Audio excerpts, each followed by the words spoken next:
ചേട്ടനെന്താ സായിപ്പായിരിക്കാ? നാലേക്ക് ആവാസ് കഹാംസേ? എവിടെ നിന്നാണ് സ്ത്രീ ശബ്ദം? ഞാനാ മണിക്കുട്ടി. ചേട്ടൻ എന്താ തപ്പിയത്? ചട്ടിടാതെ ഇങ്ങനെ നിൽക്കുമ്പോ ഒരു നാണും ചട്ടി തട്ടിയതാ. അയ്യോ, ഷർട്ടില്ലാതെ ചേട്ടനെ കാണാൻ എന്തൊരു ചന്തം. ശുക്രിയാ.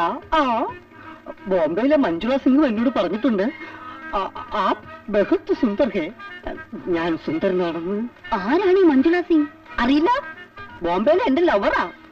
എന്റെ ഫ്ലാറ്റിന്റെ തൊട്ടടുത്ത ഫ്ലാറ്റിലായിരുന്നു അവര്. ദിവസവും രാവിലെ ഞങ്ങള് ടെറസിന്റെ മുകളിൽ നിന്ന് അങ്ങോട്ടും ഇങ്ങോട്ടും ലൈൻ അടിക്കുമായിരുന്നു. ആദ്യം ഞാൻ അടിച്ചു കഴിഞ്ഞാൽ ഉടനെ മഞ്ജുള സിംഗ് ലൈൻ അടിക്കുമായിരുന്നു. ഈ കണ്ണ് കാണാൻ എങ്ങനെയാ ലൈൻ അടിക്കുന്നത്? പ്രേമത്തിന് എന്തിനാണ് കണ്ണി? അണ്ണ്. അണ്ണി കണ്ണ്.